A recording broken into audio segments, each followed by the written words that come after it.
So I felt I had to begin just by recapping why we're all here.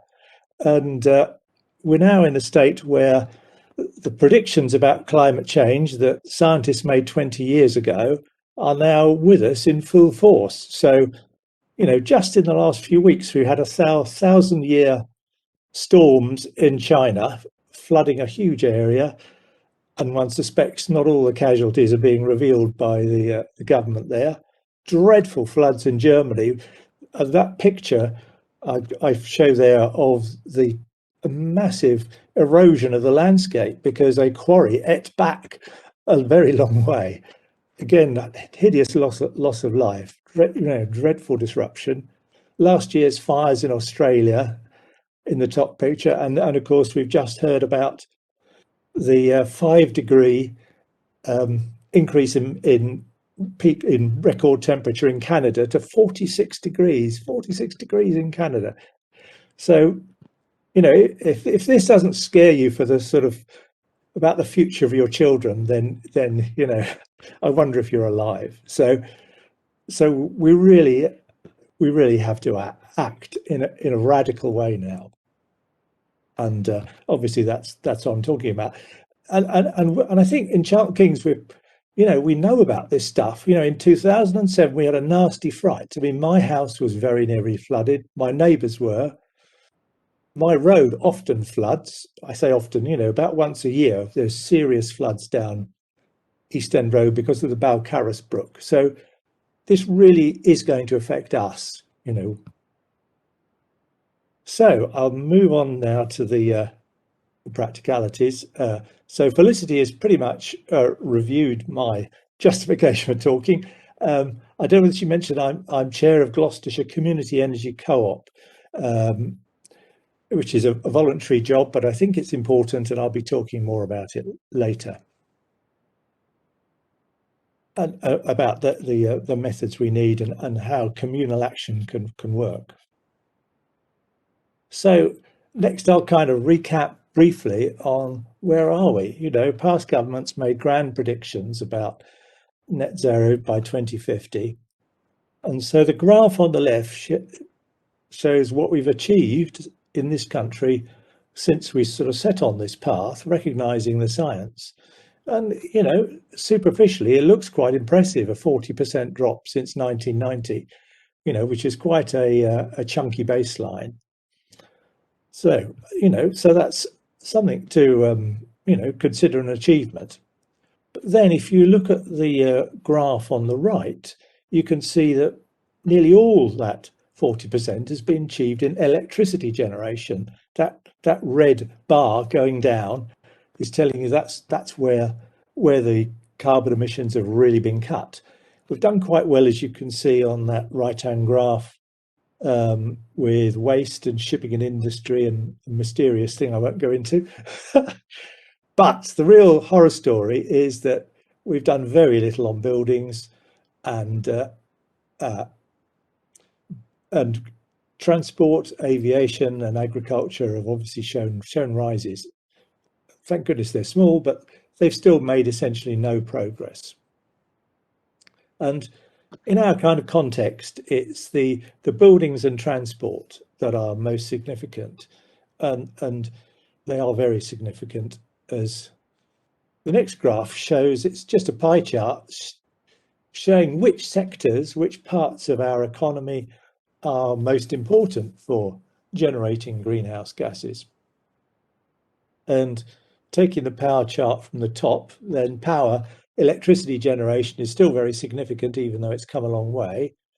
Then there's a big chunk which is industry, which is essentially things like making cement and steel production. So those kind of very heavy carbon activities are very visible. Then we come to surface transport, which, as you can see, is the largest single sector. So it's huge, which is why I think our government has been fortunately motivated to act on getting petrol and diesel cars out of the system. And then finally buildings, where as I said, we've made very little progress. And of course, we all live in homes, and frankly, we haven't done enough yet. And it's these two areas of homes and travel that I'm going to focus on. So the big challenges are heat and transport, and changes in how we heat our homes and how we get around, is something which it has such a significant impact on all our lives that it needs real leadership from every level of government. So it's a real challenge for anyone participating in the governmental process.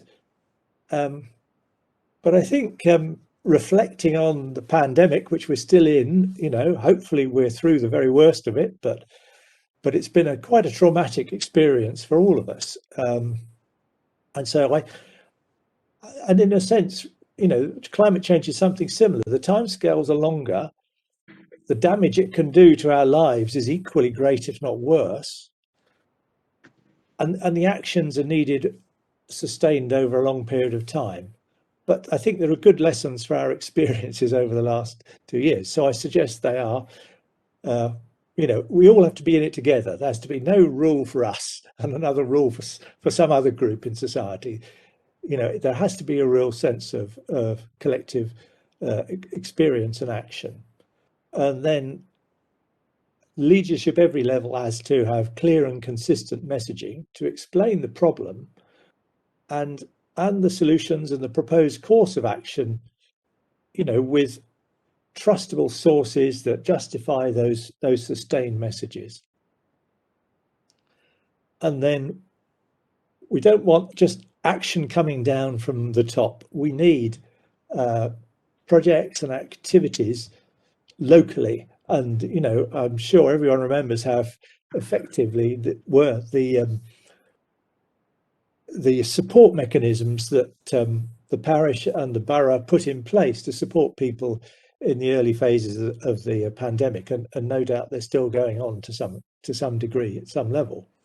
So we really demonstrated that if you've got a big problem, you need local action. And interestingly, also, of course, track and trace started off as a top level action and eventually percolated down to the local government level, because that's where it works.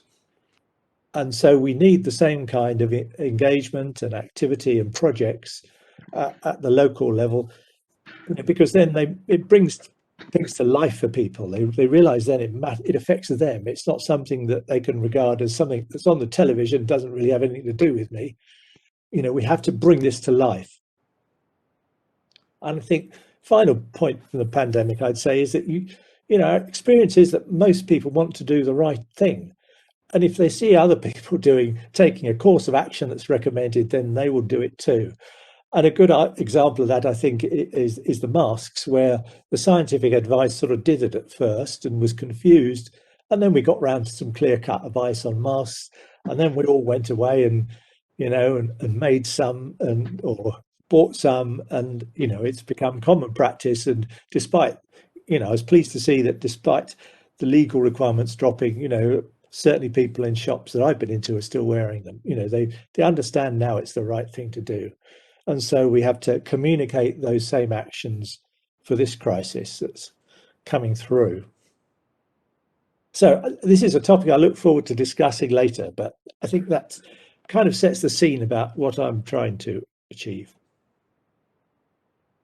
So now I'm just reflecting on the kind of climate change incentives that government have introduced so far.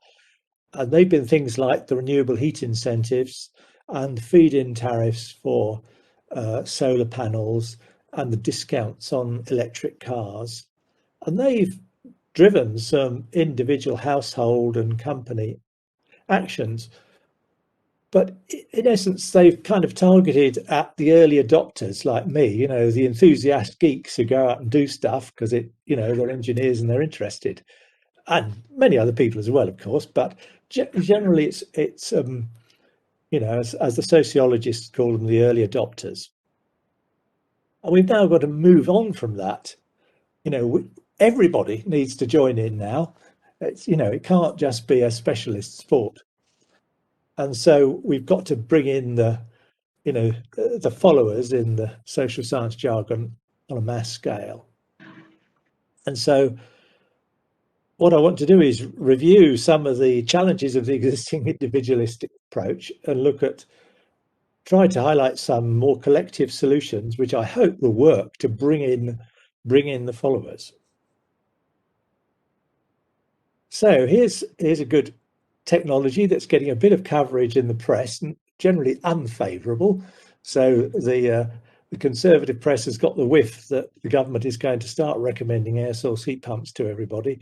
And so the papers are piling in with critiques and horror stories of where it's all gone wrong. So I installed this heat pump in my house in Newent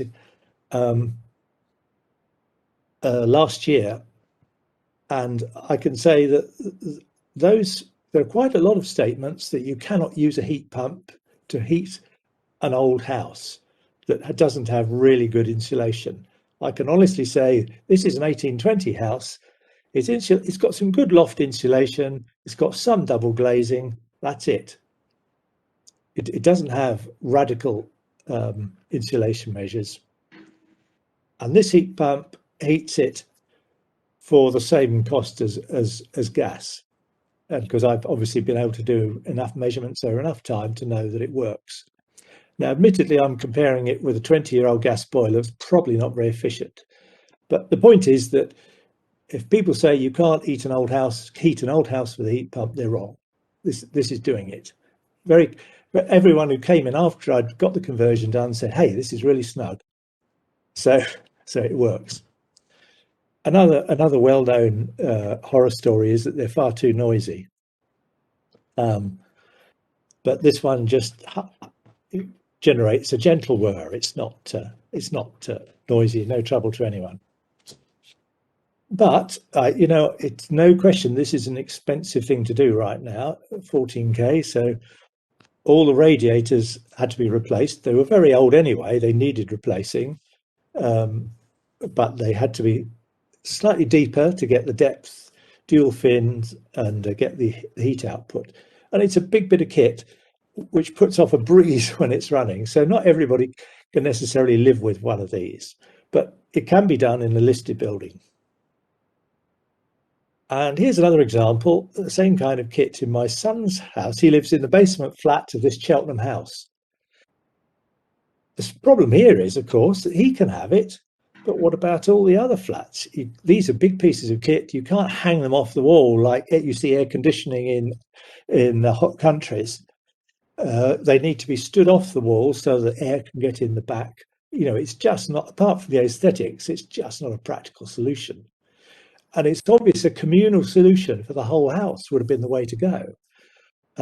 But we just don't have the sort of culture and the technology really ready to do whole house solutions. And we don't have the incentives either, the sort of infrastructure to put in the right solution for this house wasn't present. And so obviously I and my son acted to fix it. So finally, here's my daughter's house with the ground source option. You can see the picture there, some big holes dug in the ground. There's a lot of plant, quite a big house, expensive, but it really works well. No aesthetic problem as long as you've got room for the kit. It's a high output because it's a big house. So this solution would work for, say, a short terrace of houses if you've got enough land. So, those 350-metre trenches that had to be dug, that's a lot of land. Costly, but there's a big carbon saving as well. So the solution I really want to sell is this one, which is being deployed now in some locations in the country. You drill a borehole, multiple boreholes, you share that in what is known as a shared ground source loop with multiple homes. And it can be done with blocks of flats, as the picture shows, and a terrace, as long as there's a bit of ground where you can get the big plant up and drill the holes And if you've got multiple boreholes, you can share that resource. And if one borehole doesn't work so well, they are a little bit hit and miss, then because it's a shared resource, that's not a big problem. No aesthetic problem once the grass has grown again. And you can see a picture of the installation there. It's quite compact. It's the same, takes the same sort of space as a gas boiler with a tank. So it's a very, very practical solution. So yeah, this is just a quick review of what I was saying of the ground source solutions. And there's a particular role here for community energy co-ops like ourselves in funding the ground loop. So that cuts the capital costs to the individual consumer. We could have a long-term income because you pay us a suitably modest fee every year for use of the ground loop. So it's a long-term asset which can be financed. And so, and you've got a lower running cost for the consumer themselves, because a ground source heat pump works better in very cold weather than air source. And of course, the aesthetics work well in all our conservation zones. And I felt there's a key role here for parish councils, because this needs coordinated action amongst a load of owner-occupiers, and which is an unnatural thing to do culturally for us, but somehow we've got to overcome that and start working together, on a street-by-street basis to do this.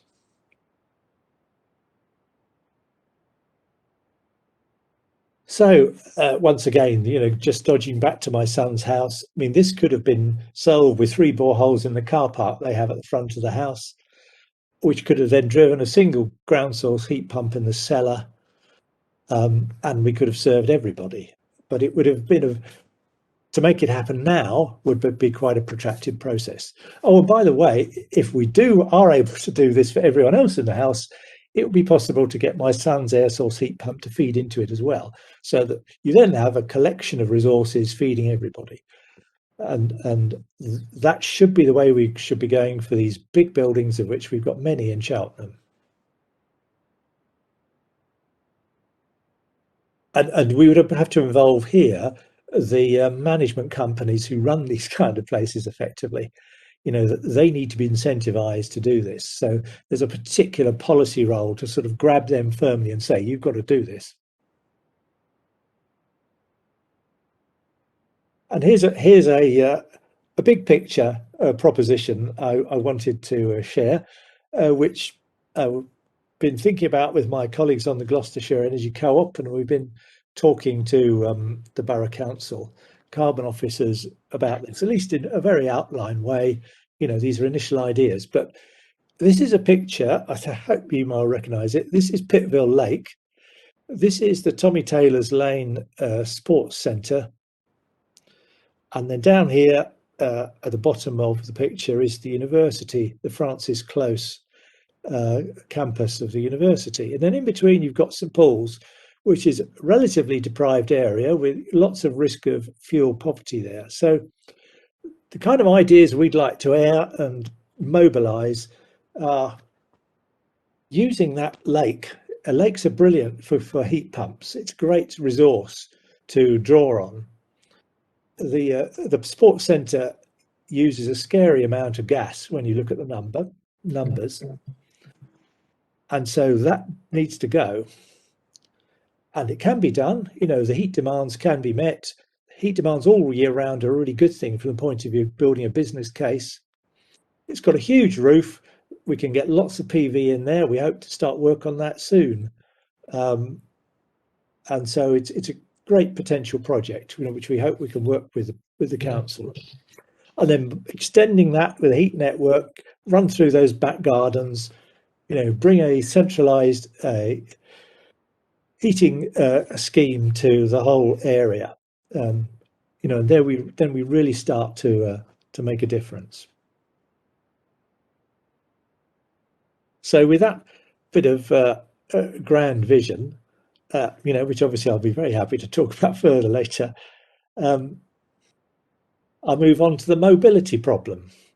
Now, okay, electric cars are here, and credit to the government for promoting them, but it's not so easy. So here are some of the problems.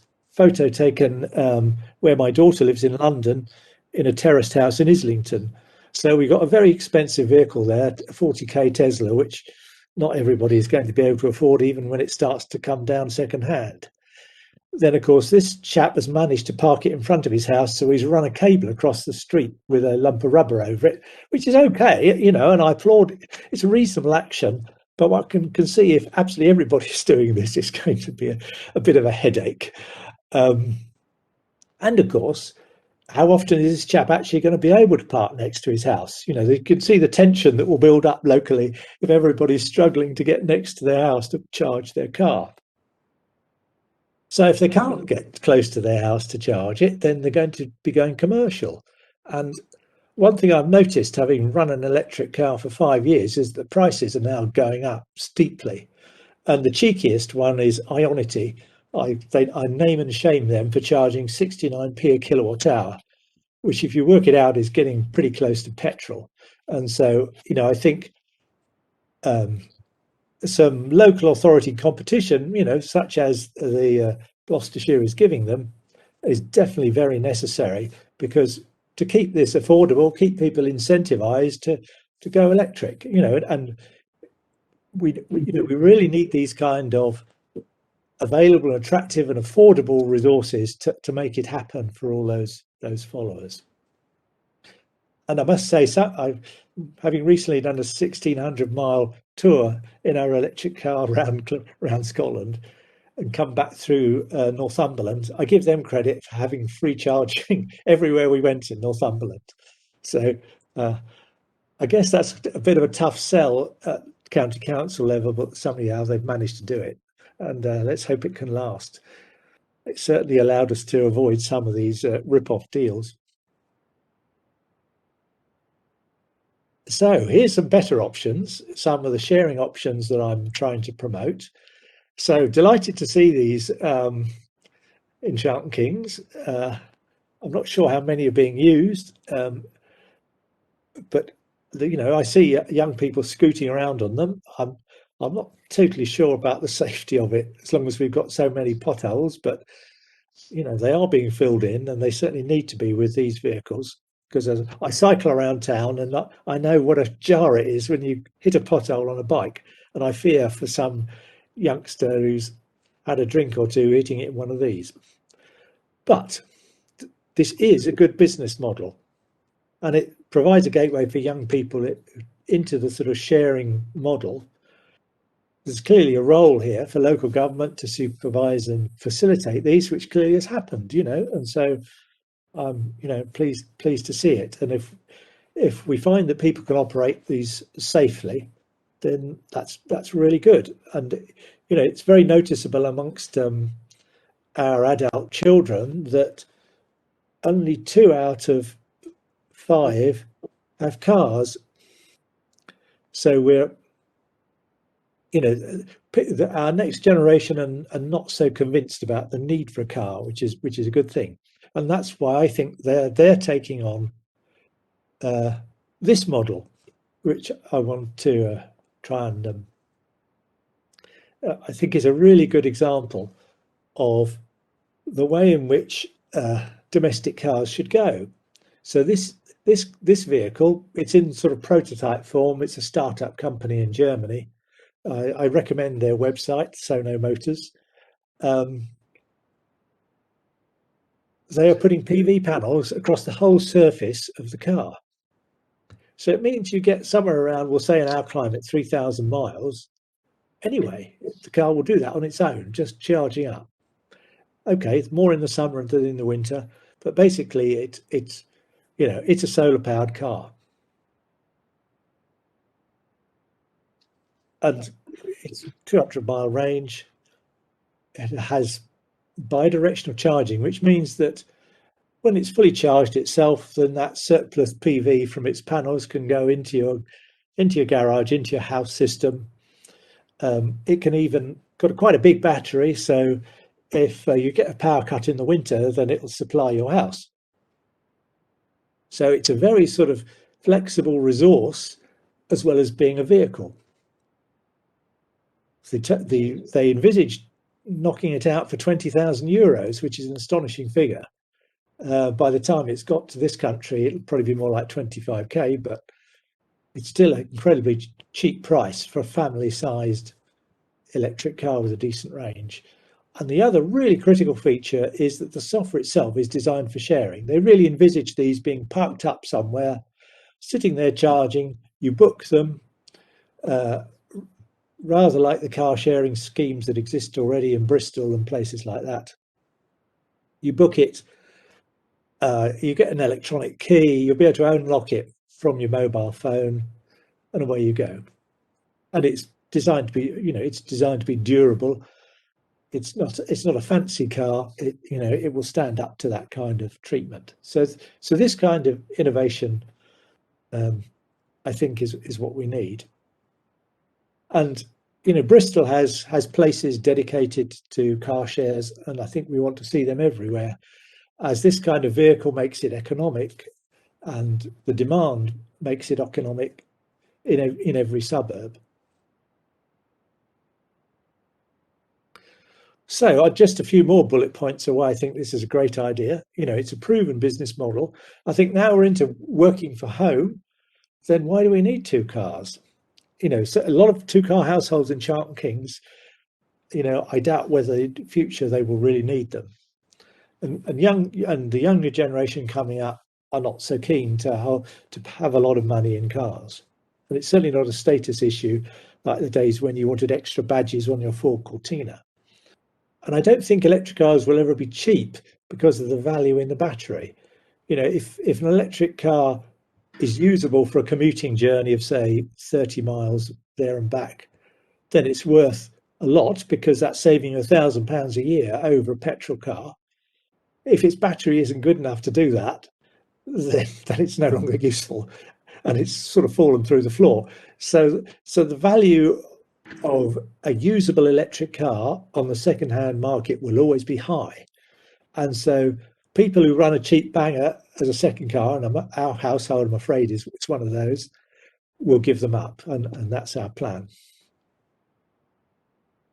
So, I mean, the benefits for local government that can make this work is obviously less congested terrace streets. It's always a bit worrying when you go into one of the terrace streets in Cheltenham where there's cars with one wheel on the pavement down both sides, and you're sort of threading through the middle of these two massive lines of parked cars. It's really inconvenient for the residents there, but they've got to get to work, so they've got a car, and we have to be great to be able to move away from that. And then if people can easily get to a hire car when they need it, then that all helps to run down the petrol and diesel fleet and accelerate the whole transition. So, and this is where I want to come in and give a plug for the cooperative. So what we do is look for projects where there can be a payback on the carbon saving investment. It doesn't have to be very big, but what we do is collect investments from people with savings. They're not huge. We pay them a modest interest rate, but obviously higher than they get at the moment from the joke interest rates from the bank. And obviously we have to be able to repay their money when they ask for it back. So we need projects that can fit in with that kind of model. And obviously that's quite easy to do in the early days of feed-in tariffs when there was really a very reliable income stream. It's harder to do now, but we can make it work for PV on roofs. So that's why we're really interested in projects like the leisure centre. And we can, wherever we can make this business model work, we can make investments. And by mobilising people's savings, and people want to invest their savings to try and make this change that they know must happen. And so it's a really good way of funding projects at scale. And where we can get a bit of grant funding, like the feed-in tariffs or from elsewhere, then obviously we use it. But there are projects that don't need it, and we end up providing a lot of advice along the way for searching for projects. The longer-term vision is we expect to participate in multi-layer funding. I mean, something like the big project around Pittville and St Paul's that I put up lots of people are going to have to contribute to the funding of that, but we can help to do that by mobilising local savings. And because we're a team of volunteers, then we can provide advice to people, independent advice, which again is going to be important in drawing through, the large number of households that are going to have to get involved in this. So I've talked, clearly what I've talked about, electric cars, electric heating, future is electric. And people often say, where's it coming from? And here's the answer. So this is actually, it says yesterday, it was actually Sunday. Not a great day for renewable energy because there wasn't much wind. Plenty of sun though, and you can see what it looks like. Now, there is actually loads of headroom in the UK system above this. The UK system can do 45 gigawatts without straining. So over the next decade, we have no problem in absorbing as many cars and heat pumps as we can get on. There are no scare stories about the grid running out. There may be some management issues, if there's a bad weather scenario in winter, but basically we can do it. And one high thing I'd highlight there is this pink layer, the interconnectors.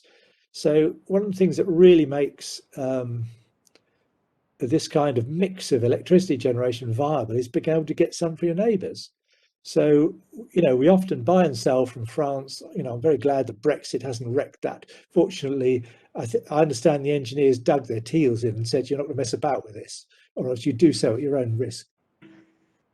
And so interconnectors with Europe are flowing, and we need more of them, and more of them are under construction. So that when the wind's not blowing here, it will be elsewhere. So we can be reassured about that. And wind is rolling out on a massive scale. Go into any port in the north and you'll see this, wind turbines being assembled for deployment offshore. So it really is, this is a bit of the transition which is really happening. We've got to bring it back home. Quick mention of hydrogen, gets a lot of press, but it's not really ready yet.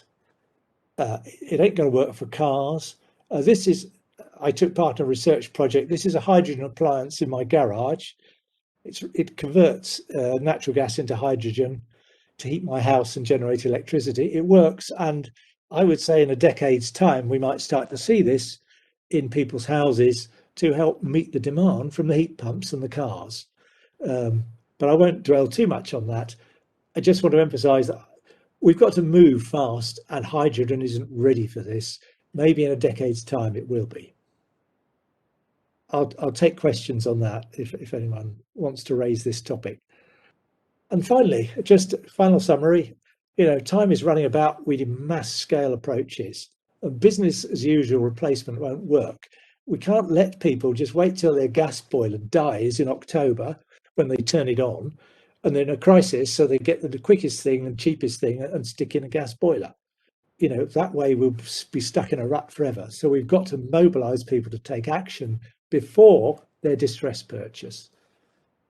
Working at home is a great opportunity on travel, and I've emphasized the role of local government in pulling this together and making it happen. And I just want to chip in a final plug for the energy co-ops as contributing finance to really make these projects happen. And that's it. I think I've just about hit my time scale, and I look forward to the questions. So shall I keep my slides up for the moment and see? Perhaps I need to go back. Yes, do I? How do I escape out the share?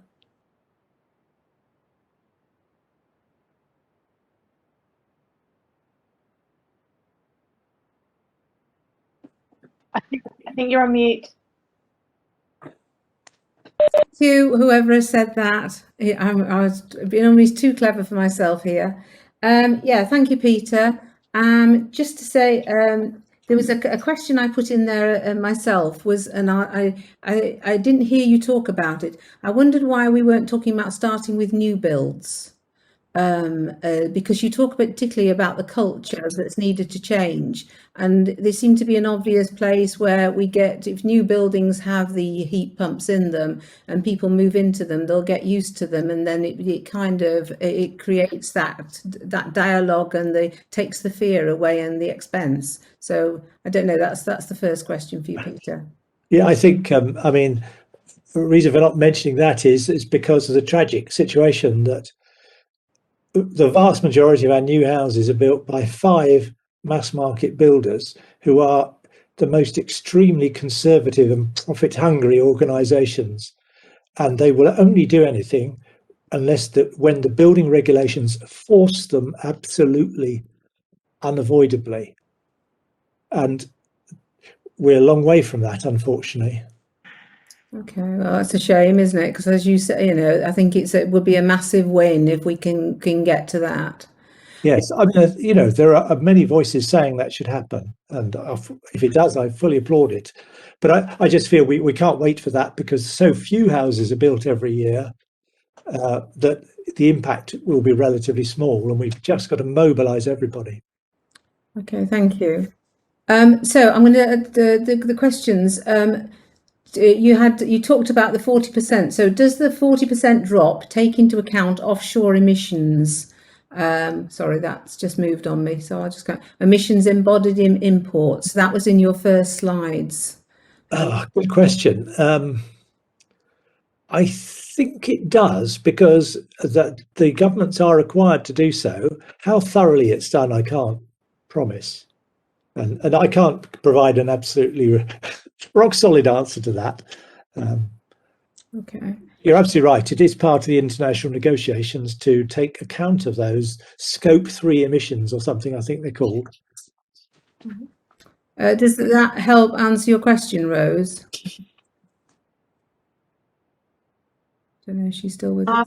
I think they aren't actually included, and I think also that it doesn't include all of our aviation emissions, and that's why it's quite misleading, when the government says, oh, we're doing so well, and actually, we just basically offshore so much of our carbon footprint to places like China, who make our goods. Right.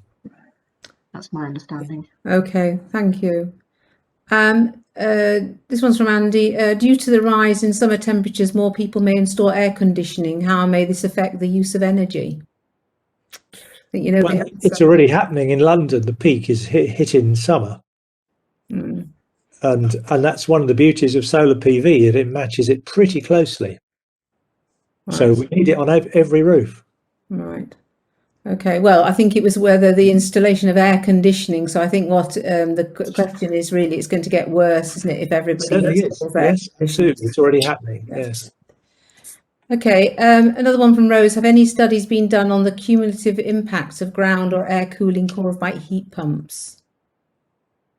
Ground or air cooling? Well, there's no doubt that an air source heat pump makes the air cool. If you sit near the fan in one of those, there's a cold stream of air whooshing out. So absolutely, that's how it works. The same with a ground source heat pump. It extracts heat from the ground.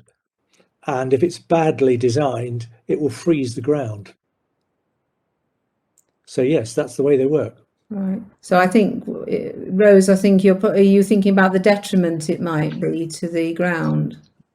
Yeah, it's just thinking, at the moment there's just a few of these, but if we really go for them, I haven't heard whether anybody's done any studies on whether this is actually going to have an impact. What happens if we start cooling down Pittville Lake, Oh, well, all these things have been studied in great detail to make sure these things actually work. And of course, if we, I can, there is an immediate sort of biodiversity risk to Pittville Lake of freezing it. And so the system has to be designed so that that doesn't happen. I mean, unavoidably, there would be some disturbance to the creatures that live at the bottom. And it's not necessarily the right, it might come to the conclusion it's the wrong way to do it, and we should use boreholes instead, which extract heat from deeper down. But the Pittville Park and Lake presents a very good opportunity to make use of the ground to heat the town. Okay. Yeah, I don't mean to be negative about the whole thing. I'm just interested in, has any work been done on the cumulative impact of this sort of thing? Because yes, a lot. And this technology is very widely used in the Scandinavian countries. And, they're pretty alert to biodiversity risks, and it generally can be made to operate satisfactorily. Well, that's something. It might be worth if you maybe put something up afterwards, I don't know, a study or something that might be useful for us to have a look at, Peter, if there's anything available, because I think it's a good question.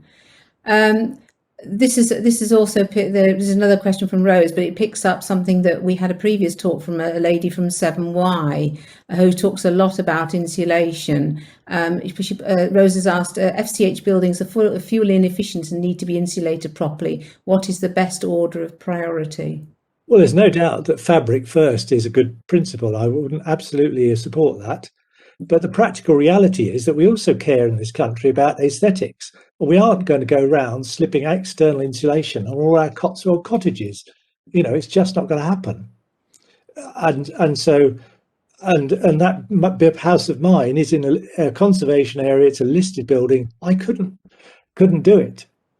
Or okay, they might let me do it on one wall, perhaps, But what I wanted to counteract was the idea was that people will say, oh, well, we just can't do this because we haven't got 20,000 to do a proper insulation job. Frankly, one of the problems with our building stock is it's so various and so variable in its quality and build methods and so on. Doing really exhaustive insulation is very expensive and labour intensive.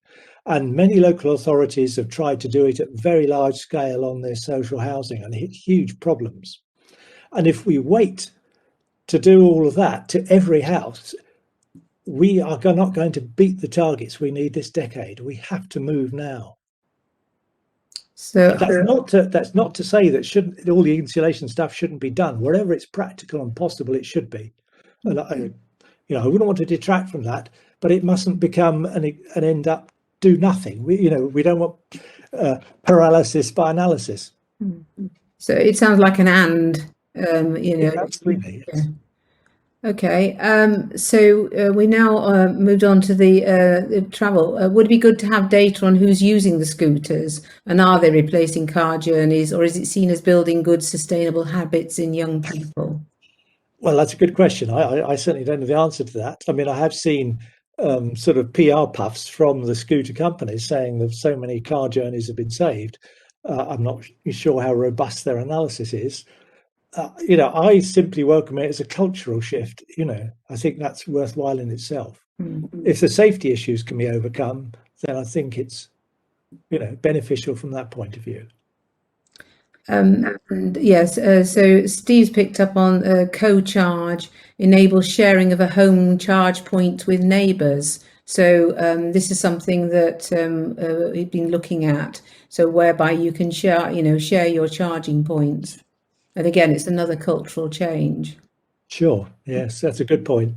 And you prompted also, and Steve could say more about this, but it's we're looking at maybe our own car sharing scheme in Charlton Kings, not obviously on that wonderful car you showed us, but actually with potential well-known car rental firm who might be able to put a car into Church Peace, for instance. Excellent. Yeah, that's really good. I'm sure, as I say, Steve could say more, but I think it's a case of we're still in discussions. Let's put it that way. Rob, you mentioned interesting piece on PM today. EV overload of the national grid and no central policy to spread the load over 24 hours. A problem. So I don't think that's going to be a big problem in practice, because any sensible person who's doing a lot of mileage will have a multi-rate tariff and charge overnight, because you save so much money doing that. So once the smart meter revelation has worked through, and it becomes much more commonplace to use multi-rate tariffs, All cars are equipped with timers to enable you to do the charging overnight. I always recommend people to get chargers with a low charge rate as well as the 7 kilowatt rate, because it just spreads the charging so that it reduces any risk of a peak. It also makes more efficient use of my PV and CHP.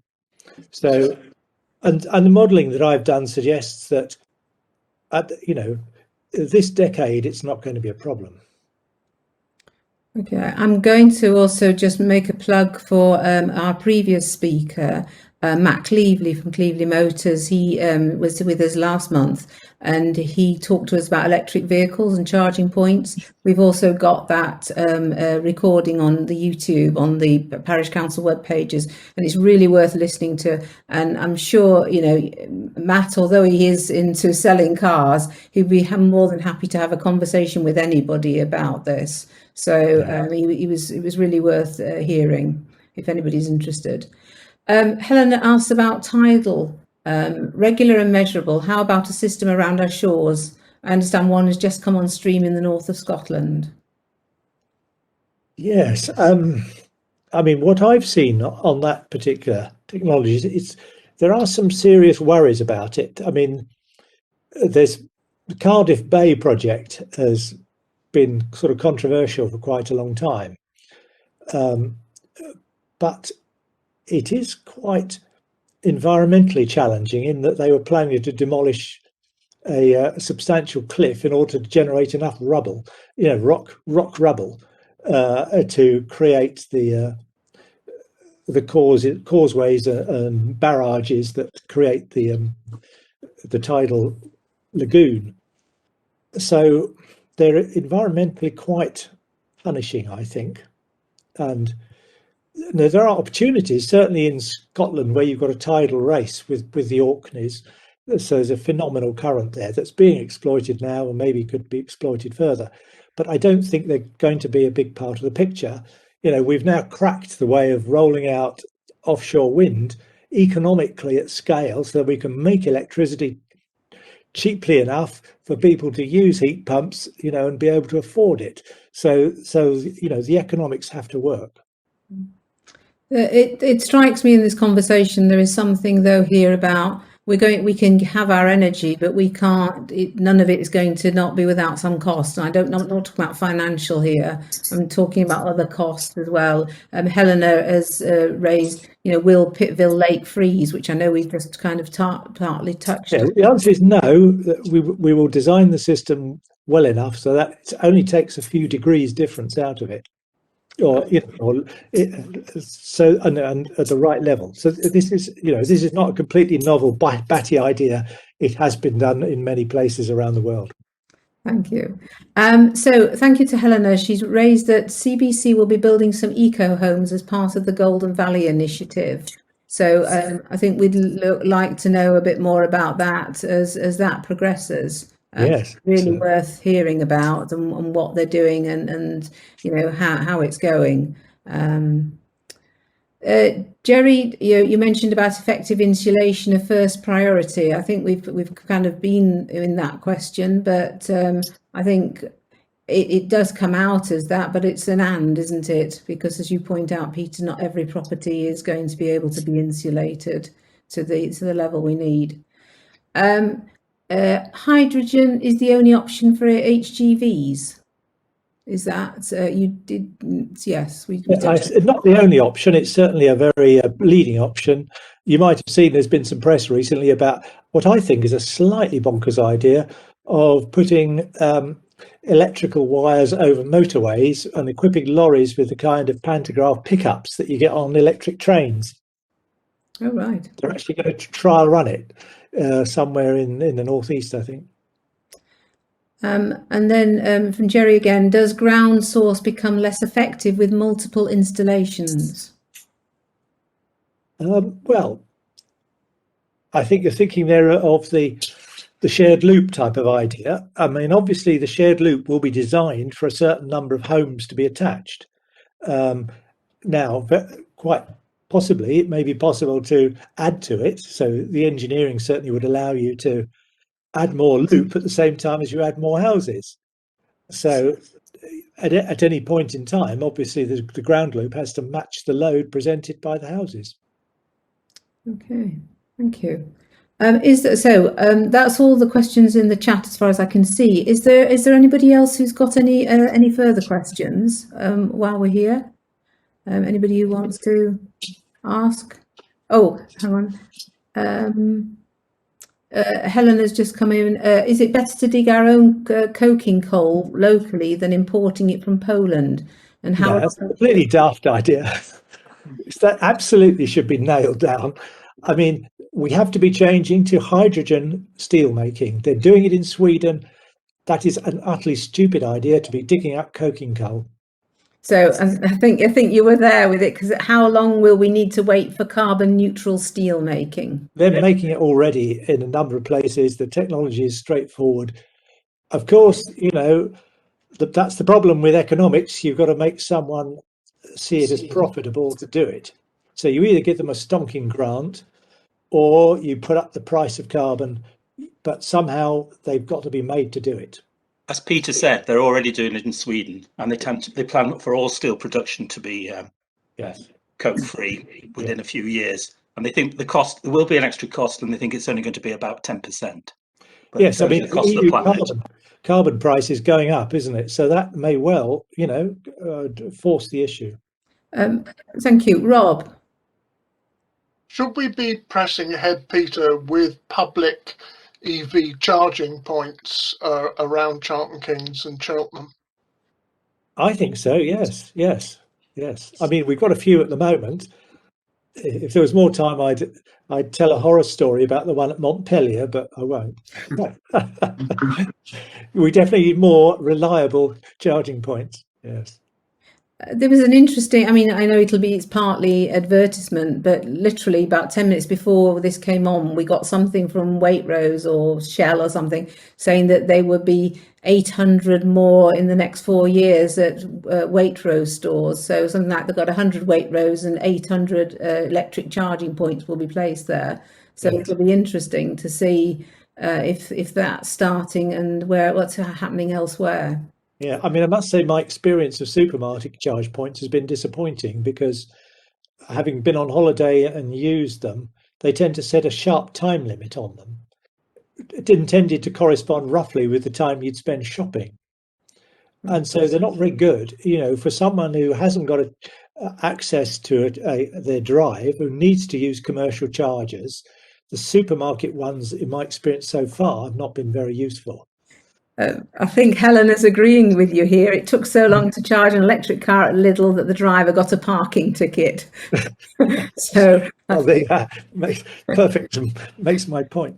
Exactly. Well, which is sad, really, because that's not the point we want to get across. Indeed, no, and that's why I think local authority ones are going to be critical in just empowering ordinary people who live in terrace streets and don't have a drive. You know, you've got to have some kind of, as I said at the beginning, we've all got to be in this, and you've got to be able to bring everyone along. One last question then, Rose. I can see you've got your hand up. Thanks. Yeah, it's been a really interesting talk and very helpful. Thank you. I just wanted to add that I'm quite uneasy about the idea that we can solve everything by just substituting one energy source for another, substituting fossil fuels for renewables, because obviously, you know, we've still got the massive inputs of resources, and, you know, even electric cars are polluting in terms of the brakes and the tyres and so on. Not the brakes. Not the brakes. Really? You don't use the brakes on an electric car. It slows down electromagnetically. Okay. Oh, my bad. But, you know, you get my point. I do. Yes, I do. And, you know, personally, my standpoint is that we need to be doing a huge amount to get people to actually just use less resources, less stuff, because we live on a finite planet, and we seem to think that we can just continue to grow infinitely. Yes, I mean, I absolutely understand the argument for that, and I have a huge sympathy for it. I think the problem is we have to move now with where we are and the people we've got and the politicians we've got, and we have to do the imperfect in order to make some progress at all. But but I absolutely accept that as the strategic goal. But we just have to act. I'm going to leave it there. And can I just say thank you to Peter, and also thank you to the people who've come in this evening. Actually, some really good questions. I'd still go back to for me as well, it's the cultural aspect of this. It's about people, and people need to, as you say, act now. So thank you very much for joining us. And as I say, we'll put this recording up onto the website. So if you'd like to share it with friends.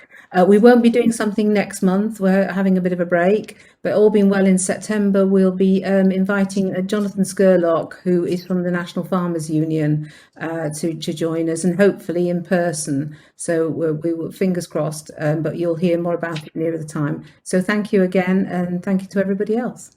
Thank you. Right. Great. Thank you.